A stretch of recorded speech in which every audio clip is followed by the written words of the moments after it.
Eu quero agradecer a cada um que veio no nosso bazar, que participou. Foi muito bom, eu agradeço.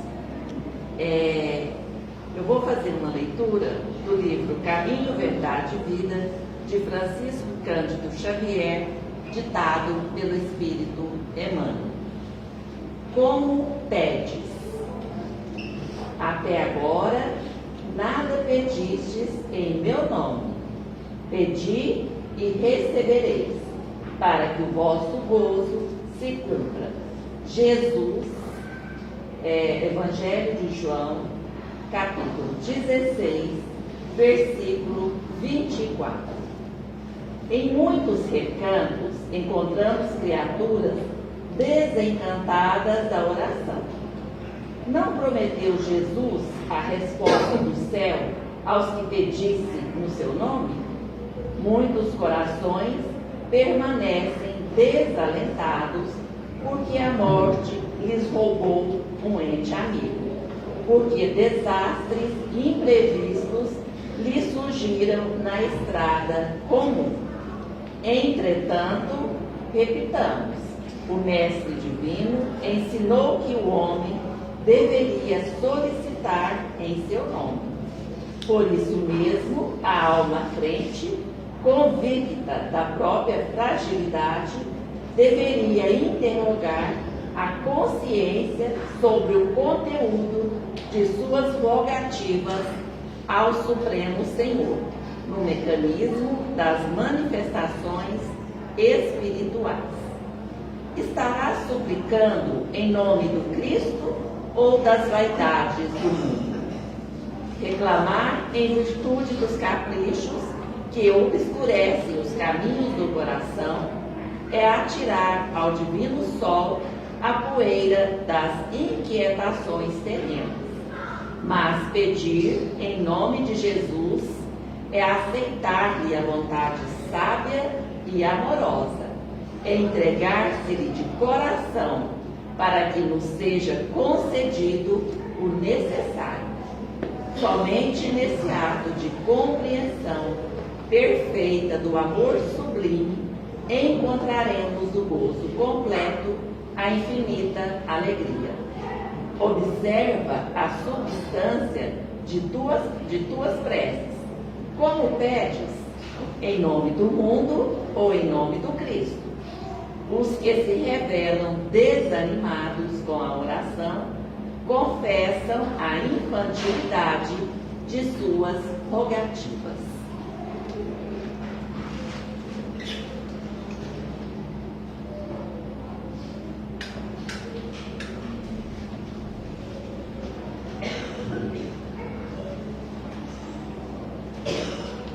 Então vamos agora rogar a Deus Pai Todo-Poderoso em nome do Cristo, pedindo a Ele que sempre nos conceda aquilo que Ele sabe que é o melhor para nós. Porque muitas vezes pedimos aquilo que o Pai sabe que não é bom para a gente e por isso Ele não concede. Então vamos sempre agradecer por tudo aquilo que recebemos, por todo o amor que o Cristo sempre nos roubou. Que Jesus, na sua infinita misericórdia, possa abençoar cada dia da nossa existência. Queremos nesse momento também pedir à espiritualidade amiga, aos mentores espirituais dessa casa, que estejam conosco, nos iluminando, nos protegendo, intuindo o nosso palestrante, que a sua mensagem possa chegar até nós e possa nos auxiliar naquilo que necessitamos, contando sempre com as bênçãos de Jesus, com a presença dos amigos benfeitores. Nós vamos dar início aos trabalhos da noite de hoje. Que assim seja.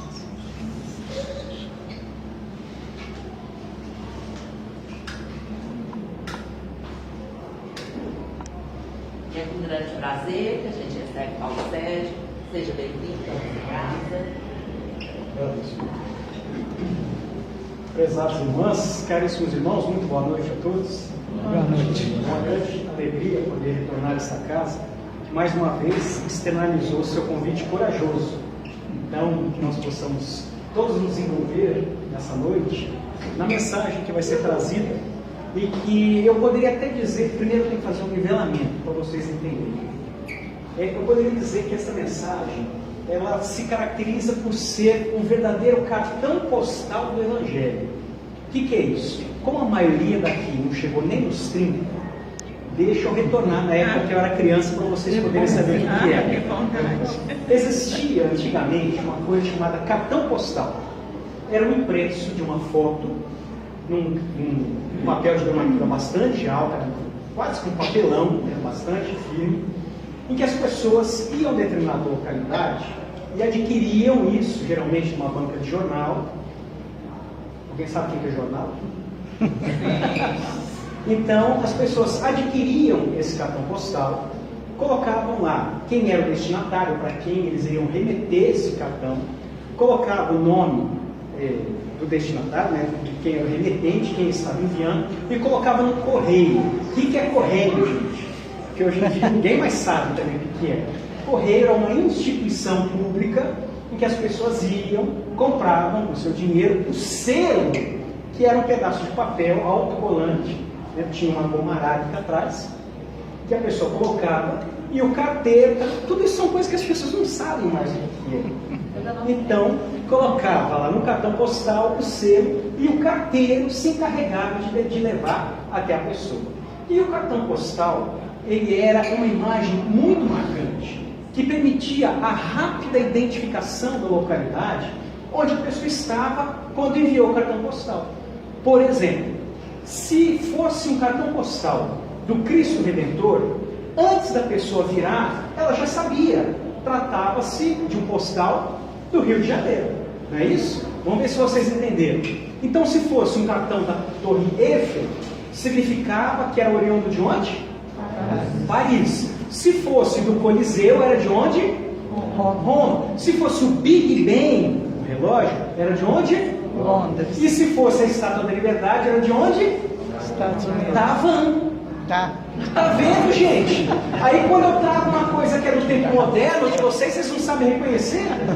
Como eu poderia querer que vocês identificassem o que é um cartão postal? Não sabem nem que a Estátua da Liberdade é da Havana.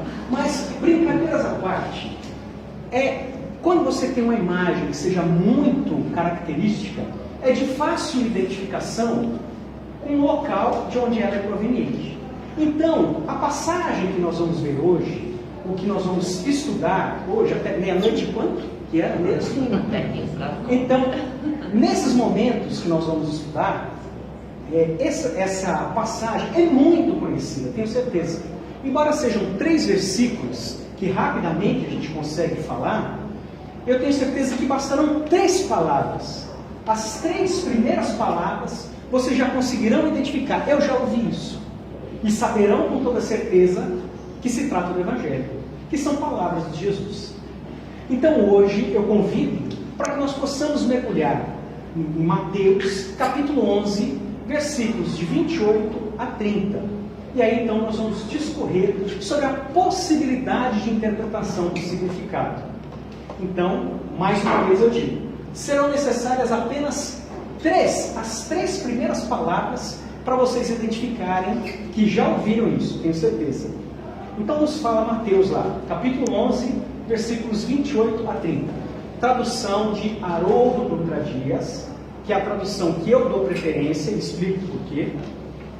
Não é pelo fato de ser uma tradução por uma pessoa espírita, porque ele não puxou a brasa para a sardinha do espiritismo. Mas é porque o Haroldo, quando fez a tradução, ele buscou os textos originais daquele grego koiné, que era daquela época, o grego cultural, clássico, em que foram escritas as primeiras versões do Evangelho. Com isso, ele enriquece com um monte de notas de rodapé, a fim de que nós possamos compreender o significado da expressão segundo se utilizava naquela época. Vou dar um exemplo muito breve para vocês. Se eu falar para vocês o seguinte, ou se tiver escrito, mas fulano pulou o corguinho.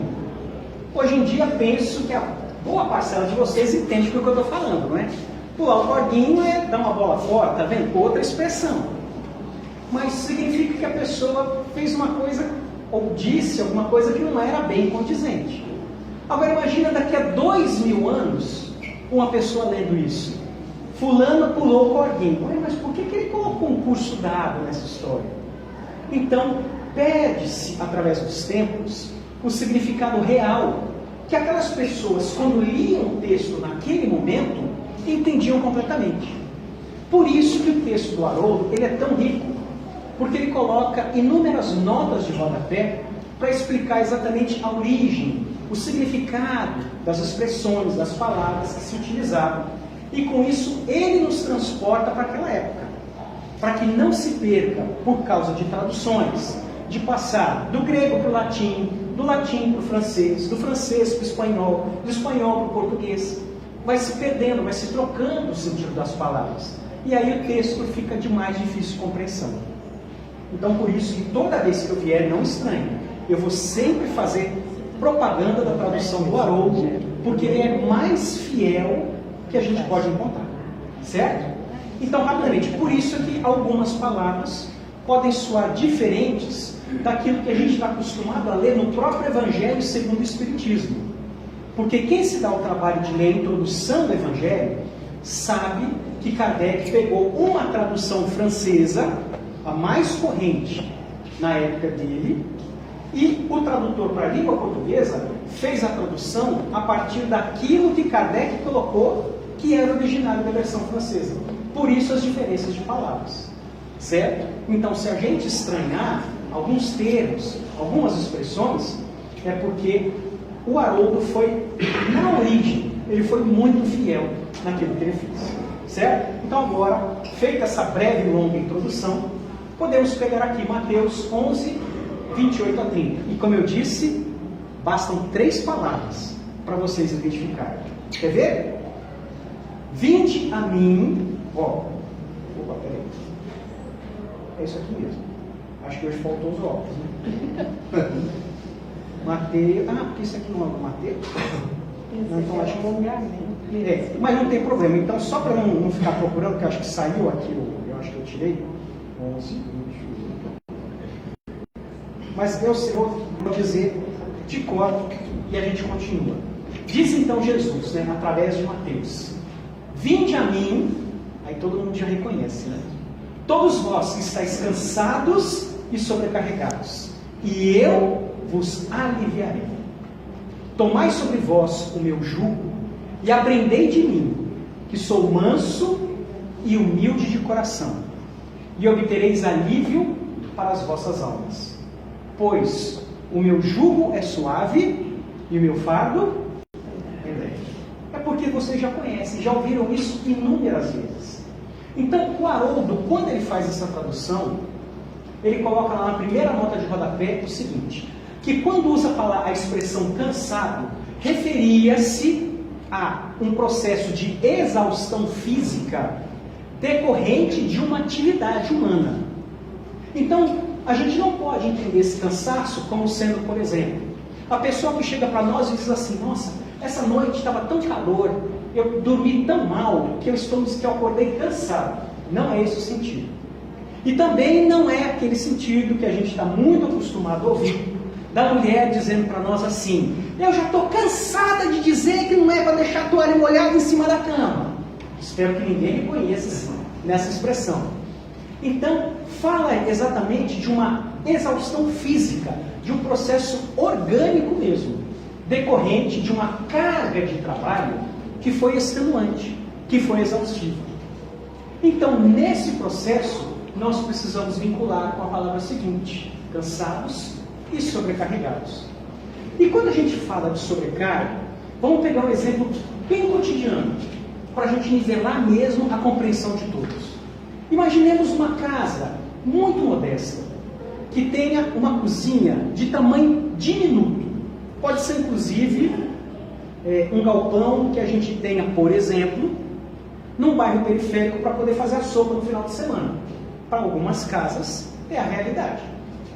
Então, que nesse lugar tenha apenas uma única tomada elétrica.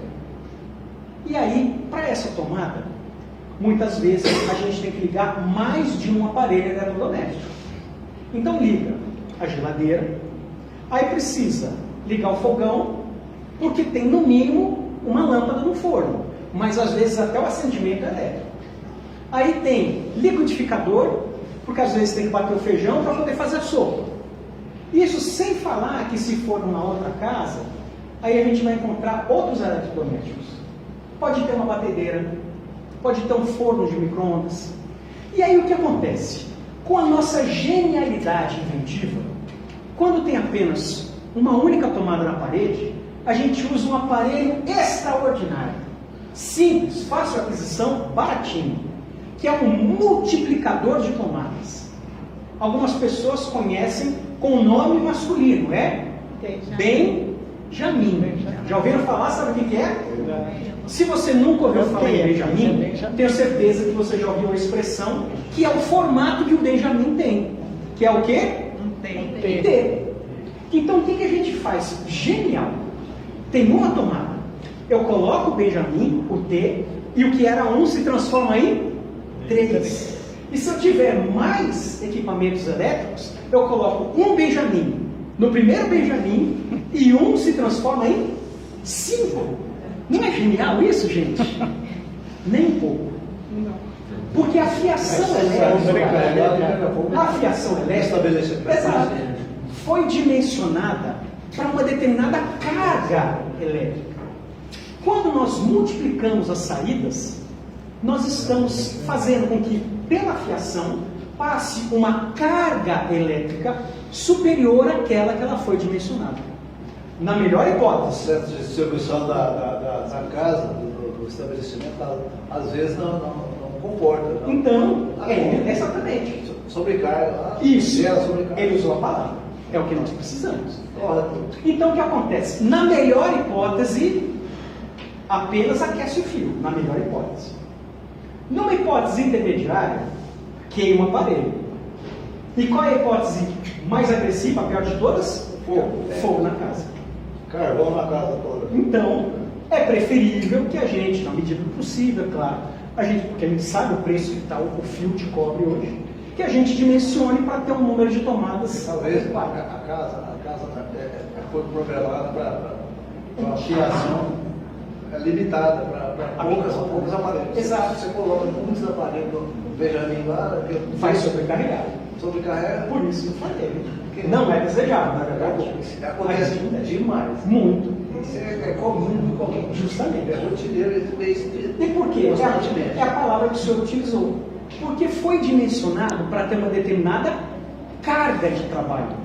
E quando trabalha acima do que foi programado, existe uma sobrecarga. Então é isso que Jesus vem falar para nós. Imaginemos agora a situação espiritual. Todos nós, talvez seja uma revelação que eu vou fazer, chama spoiler, né? Hoje em dia, quando o ponto final, a gente fala que é spoiler, né? Eu vou dar um spoiler para vocês. Vai chegar um momento em que todos nós, que estamos aqui nessa sala, e até quem não está, que está do lado de fora, ou nem veio aqui hoje, todo mundo vai morrer. É spoiler, gente. Talvez você não soubesse o final da história, mas todo mundo vai morrer. Só que a morte é orgânica, porque o espírito se liberta da matéria. E com isso, no mundo espiritual, nós vamos confrontar, isso é inevitável, as nossas atitudes.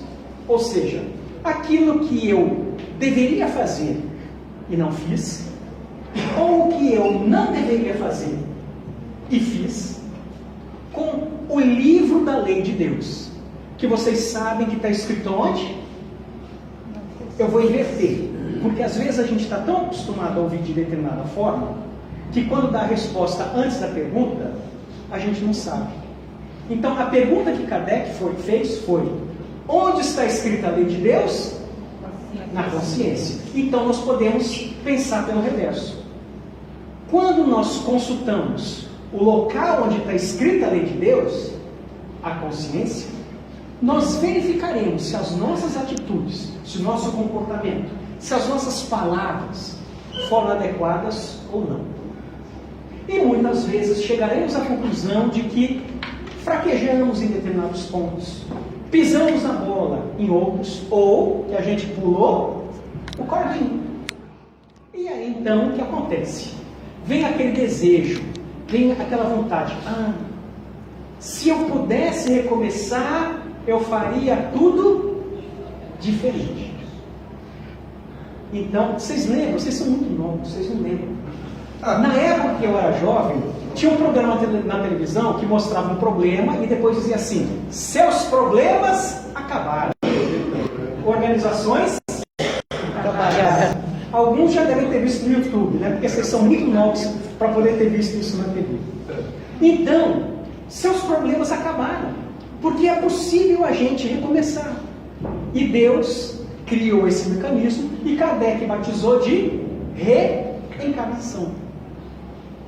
Vamos entender então esse processo. Chega um momento em que a gente vai reencarnar, porque a gente tem questões a acertar, e nós somos colocados frente a frente com os benfeitores espirituais. Imaginemos a vida aqui na Terra. Espero que seja apenas um exemplo, que vocês ouviram falar muito longinho, que ninguém se identifique. Determinada pessoa tem um salário, só que ela gasta mais do que ganha. Gasta o dobro, o triplo, né? Aí o que acontece? Acumulam contas. Em um mês, a pessoa deixa de pagar a conta de água, porque não vai dar. No mês seguinte, paga a conta de água para não cortar, mas deixa de pagar de energia. Aí no mês seguinte, tem que pagar de energia para não cortar. Só que aí vai pagar o IPTU. Não, o IPTU não preocupa não. Ninguém dá conta de pagar IPTU em Uberlândia. Então, todo mundo reconhece isso. Então, nesse processo... Acumula vários cartões de crédito, está tudo sem então, sem saldo. Esse é o nosso problema. É que a gente vai acumulando tanta conta que depois a dívida fica impagável. Aí aparece uma solução. Feirão da Serasa. E a gente senta frente a frente com o negociador, que ele coloca, ele descancara. Tudo que você tem para pagar é isso aqui. Mas eu te proponho a solução. Quitar tudo isso aqui em tal prazo, com a prestação desse tamanho, que é menor do que o que você ganha. Fala a verdade. É uma boa solução? É uma forma que a gente tem de pagar, não é? Só que tem um aspecto. Com isso, agora, a gente ganha um fôlego, um prazo para pagar, mas ganha um fôlego. Só que quem é deseducado financeiramente, no momento em que a prestação cabe no salário e está sobrando um pouquinho, o que a pessoa faz? Vai fazer mais dívida. Gasta de novo. E aí acumula dívida em torno de dívida. Voltemos lá para o mundo espiritual. A gente se propõe, é escancarado na nossa frente, tudo que tem que ser resolvido aqui no mundo. E aí, os benfeitores, com muita generosidade, falam: existe uma forma de você resolver isso. Vai ser através das encarnações, passando por isso. Cabe dentro da sua possibilidade. Aceita? A gente aceita. Só que da mesma forma como tem gente que é deseducada financeiramente, tem gente que é deseducada espiritualmente. E vem para o mundo com uma carga de situações para resolver. Só que aqui no mundo a gente adquire uma sobrecarga. Porque não basta aquilo que a gente veio, com os pepinos, os abacaxis, para poder resolver. A gente acaba buscando outros pela nossa maneira de ser, pela nossa conduta, pelo nosso jeito de agir. Querem alguns exemplos? Que aceita na espiritualidade. E a hora que chega aqui, né? Mas no interiormente modifica tudo. É porque sabe, né? É a única chance que eu tenho. Mas depois a hora que chegar aqui fala que não aceitou. Que é muito pesado. Fica mais complicado. Então imaginemos o seguinte: hoje, quarta-feira, ao invés de ser dia 2 de maio, vamos imaginar que fosse 2 de janeiro, época chuvosa. E eu sairia da minha casa atrasado. Eu cheguei em cima da hora, mas cheguei. Foi antes, deu tempo. Mas imaginemos que eu saísse de casa mais tarde do que seria recomendável. No caminho para cá, eu cairia num buraco. Graças a Deus, Uberlândia acho que só tem mais ou menos uns 3 ou 4 buracos por quarteirão. Por quarteirão. Então, se eu caísse, estava lá, tampado com água de chuva, e caísse no buraco, Não dá. estragasse a roda, eu ia ter que trocar o pneu debaixo de chuva. Ia chegar aqui mais atrasado, muito molhado, é um vexame. E aí ia correr o risco também de morrer afogado no buraco. Dependendo de força, o tamanho, sem dúvida. Na cratera. Agora, imaginemos o seguinte: será que foi programado no mundo espiritual de que eu tinha que sair atrasado para cair no buraco e chegar atrasado na palestra? Será que o nível do planejamento espiritual chega a esse ponto? Sim ou não? Não. Não. É porque a minha escolha foi sair mais tarde, fazer aquele caminho, vir com determinada velocidade. Outro exemplo. Estamos numa conversa fraternal em família. E de repente os ânimos se exaltam. E eu, inadvertidamente, bato com a mão com muita força sobre a mesa. Se for uma mesa de vidro, corre o risco de quebrar a mesa. Se for uma mesa de madeira maciça, corre o risco Quebrar a mão. de fraturar a mão. Quebra o pulso. Então, vejam as consequências. Será que isso foi planejado no mundo espiritual? Sua missão é ser uma pessoa irritável. Tem isso como missão? Não, é escolha minha. Outra situação. O vizinho planta uma árvore em frente à casa dele, convidativo. E eu paro a minha moto. Porque quem já sentou no banco da moto, depois de ficar horas ao sol, sabe muito bem do que eu estou falando. Né? Então, a gente para a moto embaixo da sombra, para não esquentar o banco. Só que o vizinho ciumento, ele não quer, e vai lá e pede para você tirar a moto. E com isso, a gente que não guarda mágoa, a gente que não é rancoroso, quando a árvore cresce um pouco mais e começa a invadir a nossa casa, a gente põe uma escada, vai com o serrote e serra o galho. E o que o vizinho faz? Nos denuncia para a polícia de meio ambiente. E estou eu lá respondendo por crime ambiental, por ter danificado a flora. Vocês acham que estava previsto no mundo espiritual? Você vai ter uma desavença com o seu vizinho, e aí você vai ter que responder por crime ambiental?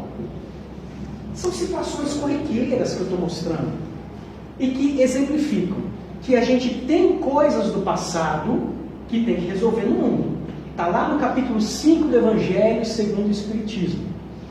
Causas anteriores das aflições. Mas tem coisas que são decorrentes de nós mesmos na atualidade. Causas atuais das aflições. Então as causas anteriores são a nossa carga. E as causas atuais são a nossa sobrecarga. Se você se identifica mais ou menos com isso, boa notícia. Jesus está se referindo a você quando ele diz assim: vinde a mim, todos vós que estáis cansados e sobrecarregados, e eu vos aliviarei. Ele não vai pegar para ele os nossos problemas, mas ele vai nos dar alívio. Como? Ele continua: tomai sobre vós o meu jugo. Na originalidade, jugo, é preciso que a gente faça uma rememoração do antigo carro de boi. Quando a gente tem um animal de tração, seja um boi, um cavalo, um moar, burros, etc., tem um instrumento, geralmente de madeira, que se coloca, eu vou usar a expressão ombro, que me perdoe se tiver alguém aqui da área de veterinária, sobre o membro, os membros anteriores, eu não sei se tem uma palavra mais adequada, mas lá no ombro do animal, a gente coloca um pedaço de madeira, que se chama canga. Só que é o seguinte, cada animal tem a sua canga. Para poder tracionar com a mesma força, mesma velocidade, mesma direção, há necessidade de se colocar uma trave horizontal, que vai unir cada uma dessas cangas. A essa trave, originalmente, se dava o nome de jugo. Então, na origem, jugo, que não é com L, julgo, com L, vem de julgamento. E não é o jugo, aqui é J-U-G-O, é esse instrumento. que aí, por derivação de sentido ao longo do tempo, começou a ser o conjunto de regras, de normas, de condutas de vida que uma pessoa assume. É por isso que a gente pode dizer assim: em casa, os filhos vivem sob o jugo dos pais, sobre as regras dos pais. Compreenderam? Então Jesus diz assim: tomai sobre vós o meu jugo. E se Jesus fala o jugo dele, significa então que tem jugo diferente do jugo de Jesus. Sim ou não? Senão ele só diria assim: tomai o jugo sobre vós, porque só teria o dele. Mas quando ele fala para tomar o jugo dele, é porque então existem jugos diferentes. E se de um lado nós temos o jugo de Jesus, o oposto a esse é o jugo do mundo. Ou seja, as regras do mundo. O conjunto de características que o mundo exerce sobre nós. Que via de regra são? Casa. Vamos pensar na generalidade, não o que você prefere, mas pensa na média do mundo. O que as pessoas querem ter? Casa, pequena ou grande? O carro, antigo ou novo? Dinheiro, muito ou pouco? Beleza, muito ou pouca? É claro que pelo menos nesse critério, esse eu já nasci perdendo. Então, gente, as coisas do mundo, principalmente se a gente pensar em rede social, tem um peso muito grande sobre nós. Aí vamos imaginar que nós vamos colocar isso lá atrás do carro de boi. Coloca casa grande, carro novo, muito dinheiro. Convenhamos, isso vai ser uma carga pesada para se carregar, não é? Obviamente o jugo de carregar todo esse peso é um jugo duro, é um jugo difícil. Mais pesado. Exatamente. Agora pensemos no jugo de Jesus e na carga que ele nos recomenda. Jesus espera que a gente carregue o quê? Amor ao próximo, temperança, perdão das ofensas, fraternidade. Quanto pesa isso? Coloca isso lá atrás do carro de boi. Qual é a carga? Qual é a força que tem que fazer? Nem dá para calcular. Então vejam que o mundo nos cobra determinadas características que são próprias para o mundo, para o corpo. E Jesus pede que nós utilizemos o corpo, mas que não nos sobrecarreguemos com coisas que valem apenas para o mundo.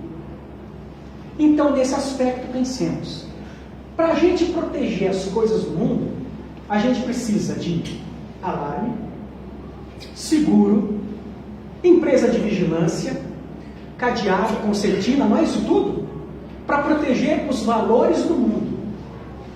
E para proteger os valores de Jesus? O que a gente precisa? Duas coisas muito simples: oração e vigilância.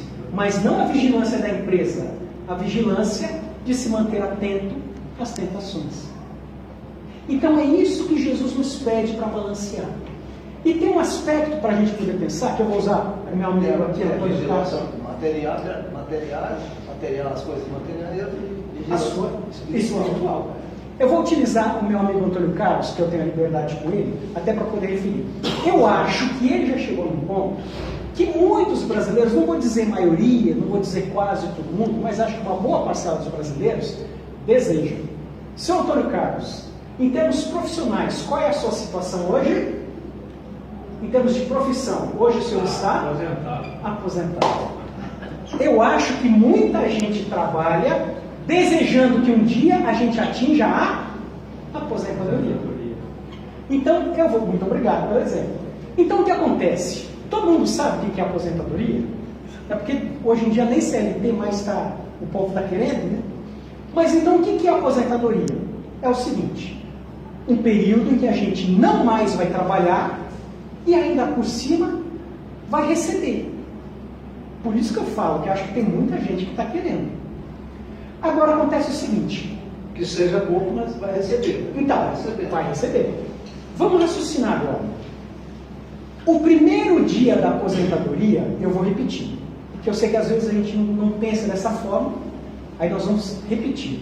O primeiro dia da aposentadoria é o dia seguinte ao último dia de trabalho, não é isso?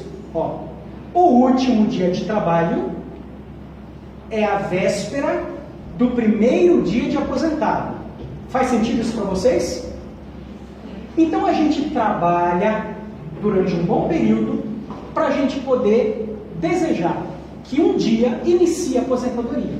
E às vezes a gente paga a previdência pública, a previdência privada, junta um pezinho de meia, às vezes uma casinha de aluguel para a gente poder alugar, tudo isso para garantir uma aposentadoria confortável. Certo? Quanto tempo vocês acham que seria um bom prazo para viver aposentado? 10 anos, tá bom? Sim ou não? É bingo? É pouco? 20 anos, tá bom? Mas é por aí. 30 anos de aposentadoria, tá bom?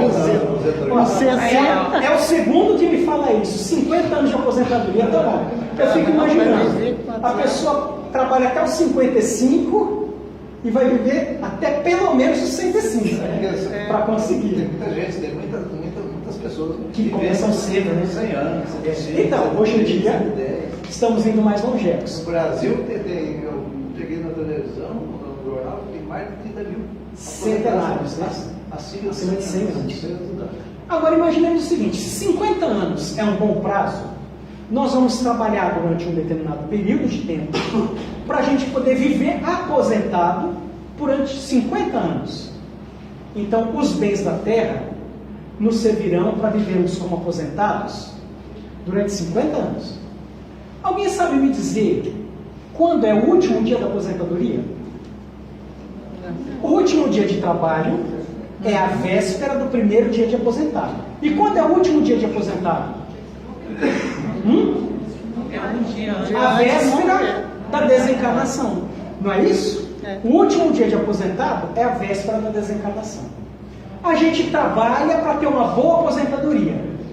E quem vem trabalhando para ter um bom período depois da aposentadoria?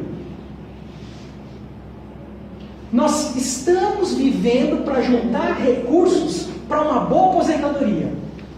Mas a gente esquece de ajuntar recursos para um bom depois da aposentadoria. E Jesus nos chama a atenção justamente para isso. Que carregar esse fardo de querer ter uma vida boa aqui na Terra, que acaba com o último dia da aposentadoria, é abrir mão de juntar recursos para a vida depois da aposentadoria. Recursos morais. Isso, que eu acho que vai ser muito mais do que os 50 anos. Vale mais. Então, qual é a poupança que nós estamos fazendo para isso? Com vistas ao futuro. Aí a gente volta para o mundo espiritual e de novo cai na mesma situação. Se eu pudesse voltar, eu faria tudo diferente. E é o que acontece? A gente faz tudo de novo. Faz tudo igual. Então é para isso que Jesus vem nos falar. Tomai sobre vós o meu jugo e aprendei de mim, que sou manso e humilde de coração, e obtereis alívio para as vossas almas. Que é o que nós estamos querendo. Deixa eu ver se já está perto da meia-noite. Está quase meia-noite. Então, Jesus mostra que ele tem essas duas características, que são duas bem-aventuranças: manso e humilde de coração. E a gente muitas vezes se gaba de dizer assim: ah, mas eu sou honesto, porque eu nunca fiz uma coisa contrária à lei. Isso é verdade. E deve ser assim. Mas só ser assim não é suficiente. Porque a gente se vangloria de seguir a lei. Mas o que a gente faz? Ou no mínimo, o que a gente pensa de quem descumpre a lei? Há uns anos atrás, acho que uns 4, 5 anos, teve uma pessoa que fugiu de uma penitenciária, acho que no Distrito Federal, e ficou perambulando ali naquela região próxima a Brasília, né, em Goiás, a gente chama de entorno. Eu tenho uma dificuldade de lembrar o nome dele, mas eu sei que toda noite aparecia no jornal. Hoje 10 policiais estavam percorrendo a região para procurar o fulano de tal, que tinha fama de matador, de estuprador. Lázaro. Isso, legal. Orlando Sabino, Lázaro. Aí o que aconteceu? No outro dia, tinha lá 15 policiais. No outro dia, 20 policiais. E foi aumentando o número de policiais, não foi? E o que é a situação natural? Natural, não estou tecendo crítico. É natural nessa situação que a gente se proteja e proteja os nossos bens. Só que chegou um dia em que veio a notícia em que as pessoas deram graças a Deus. O que aconteceu com Lázaro?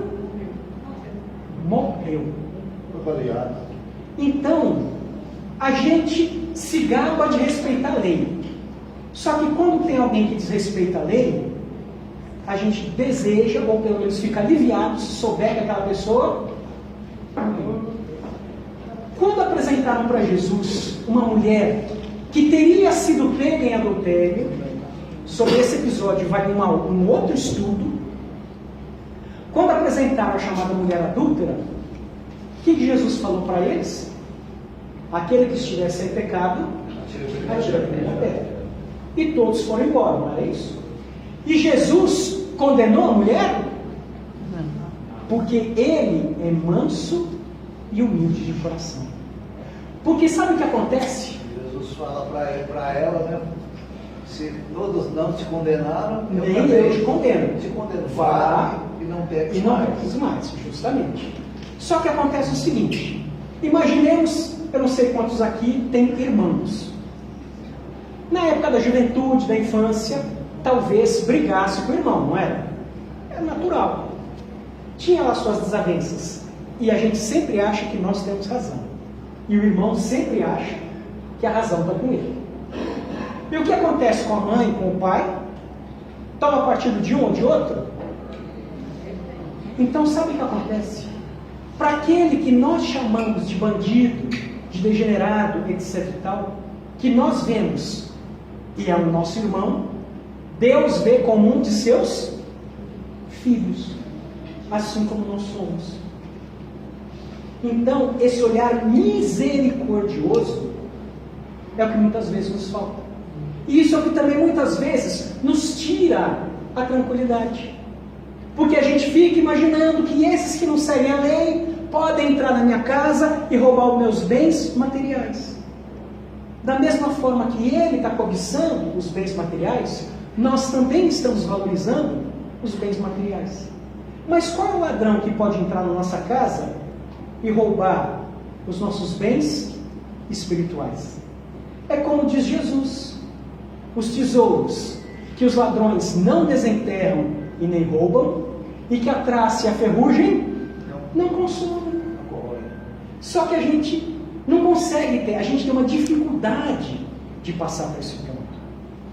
Aí a gente vai falando essas coisas e as pessoas vão ficando assim, inquietas, né? Porque muitas vezes a gente fala assim, ainda falta muita coisa para eu poder me melhorar.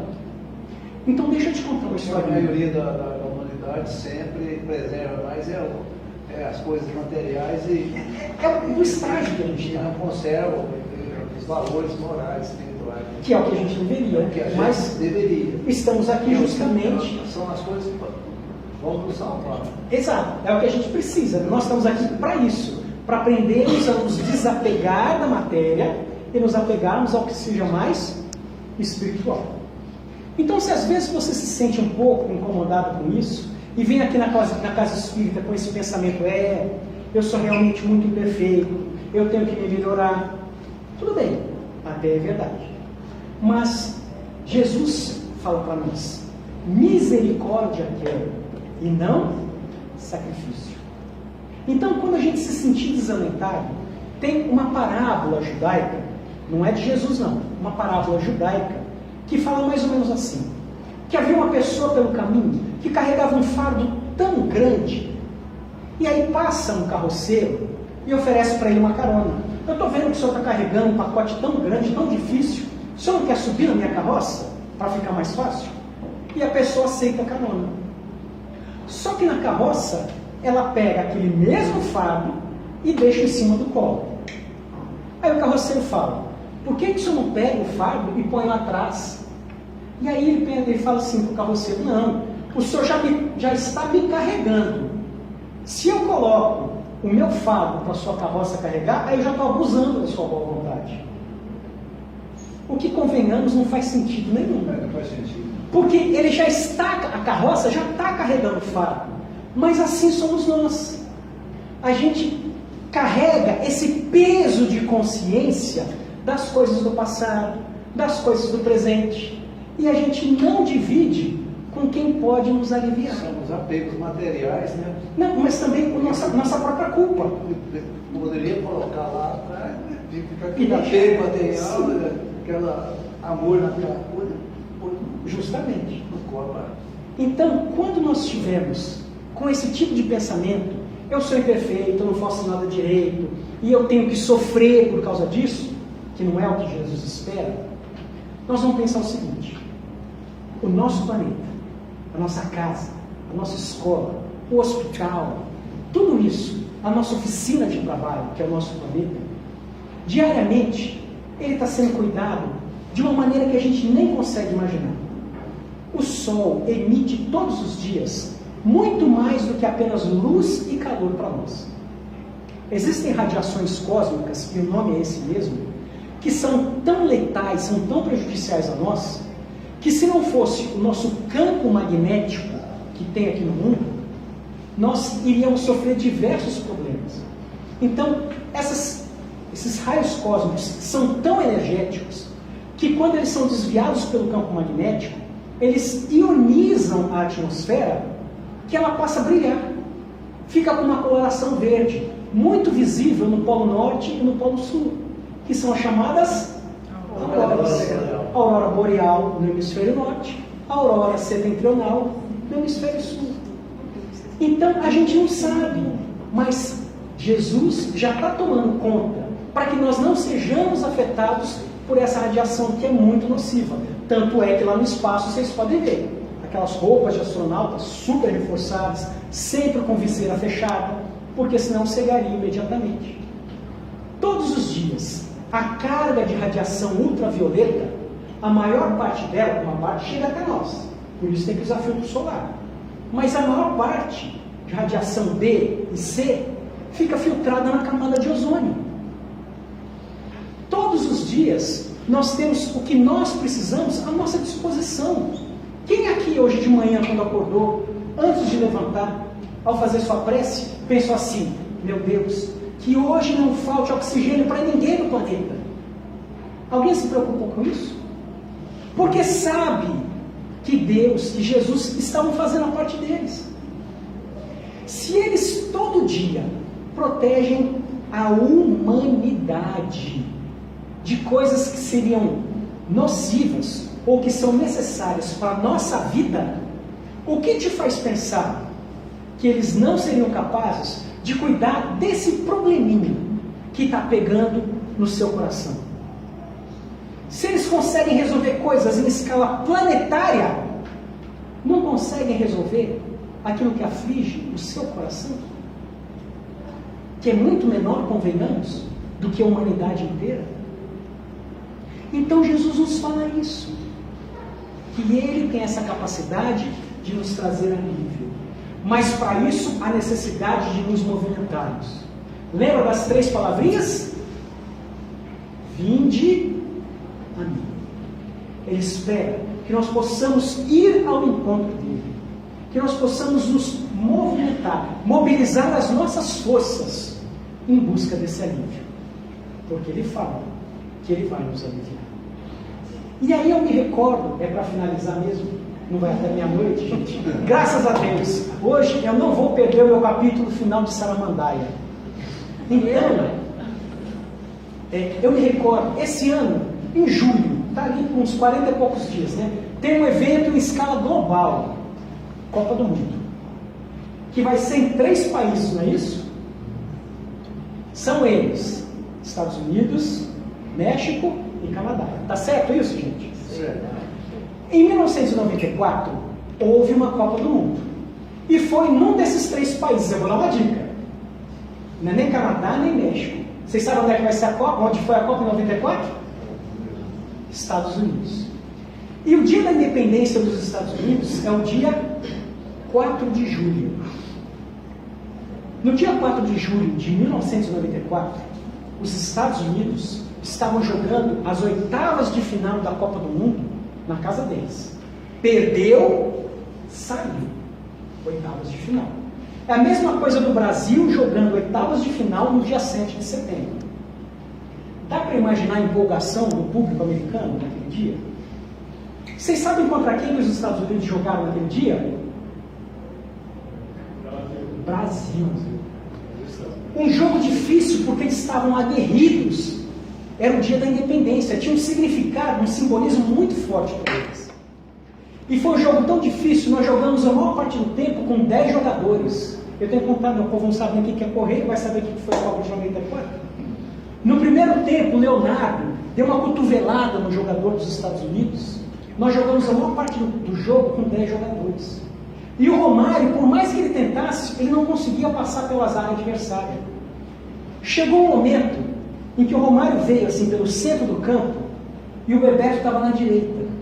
E ele passou a bola e o Bebeto chutou cruzado de maneira indefensável para o goleiro. O único gol da partida.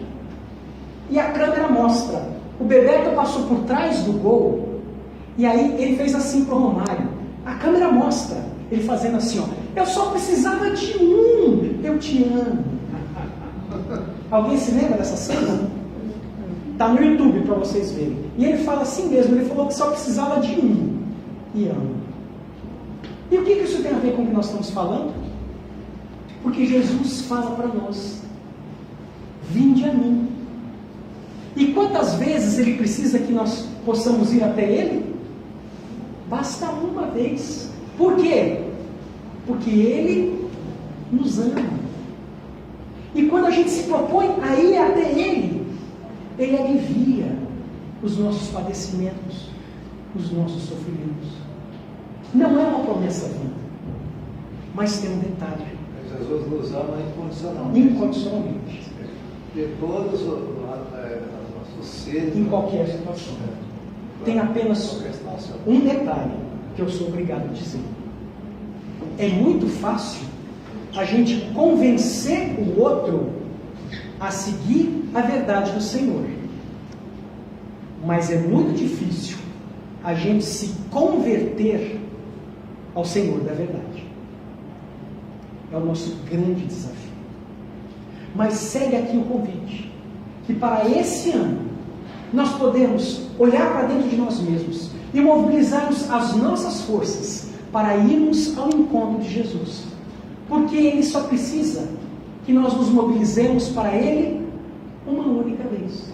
Por quê? Porque Ele nos ama e nos aguarda de braços abertos.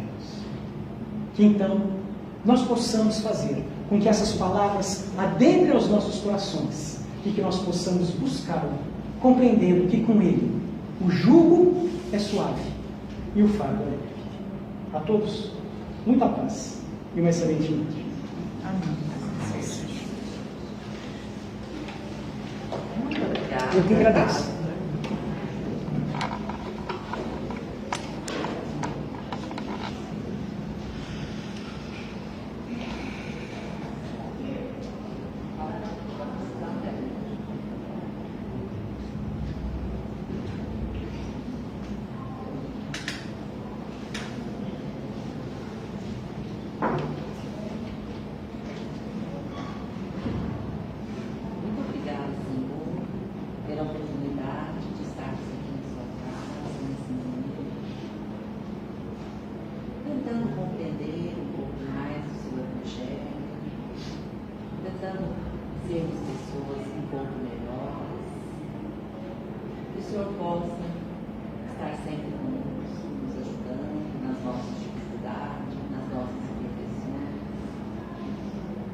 Temos a certeza que o Senhor nos ama e que só espera um pouquinho de nós, um pequeno gesto.